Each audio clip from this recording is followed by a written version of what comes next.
Hi everybody, it's time for another Shawn's Corner. So let's get going. Let's look at some music in the classroom.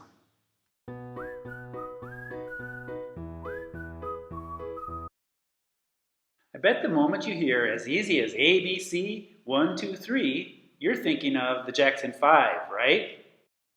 There's no reason not to bring the Jackson 5 into the classroom, right? In my point of view, A stands for anything goes. You choose the song and you need to justify why you're doing it. B goes on to say that you're going to be ready to share these songs with your students.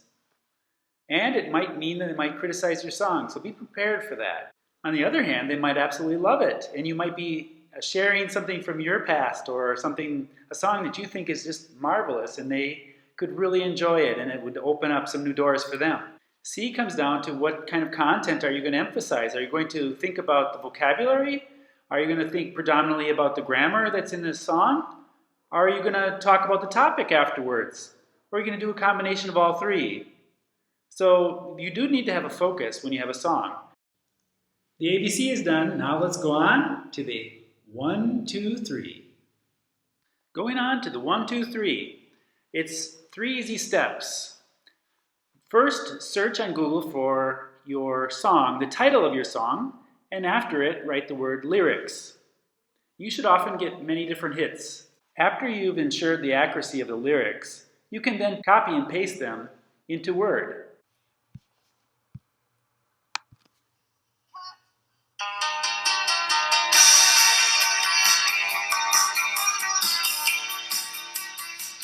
So the song I'd like to do today is Friday I'm in Love by The Cure. So let me stop the music and let me tell you what to do. The first thing is, type in, as I mentioned in my slide, Friday I'm in Love, lyrics. Put in the word lyrics because then you're going to get the words.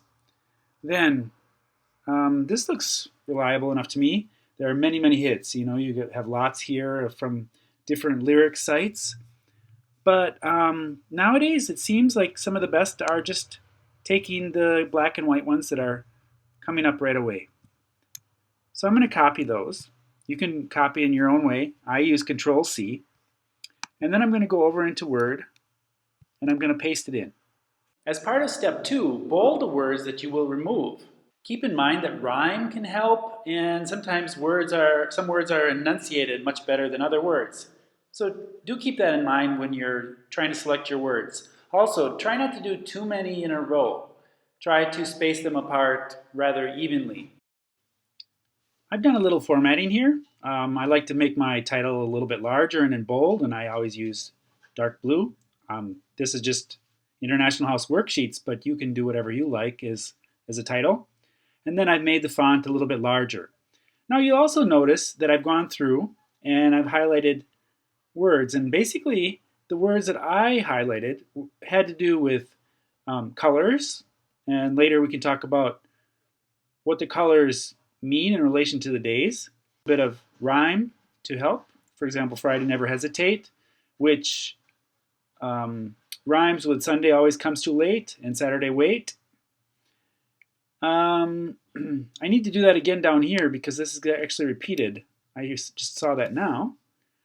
And Never Hesitate again. I have to do that again. So I've gone through and I've highlighted my words, or I've bolded my words, and now we're going to save it. Let's go up here and we're going to save as. And I'm going to save it on my desktop, I guess. So let's put it on my desktop.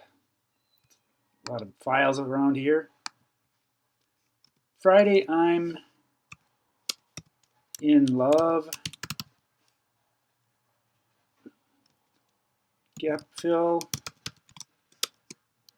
Answers.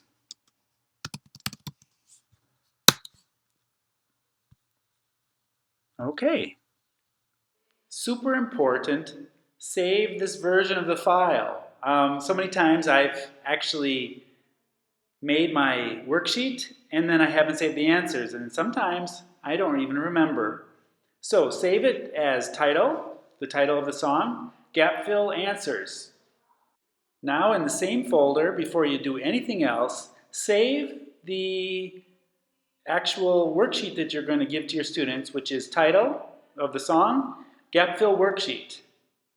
That way you won't be covering over your answers, and that way you're going to have both versions. So we're going to save it. Save it as, again, this time, instead of answers, we're going to call it the Friday I'm in Love Gap Fill Worksheet. Okay, now we're actually ready to do something.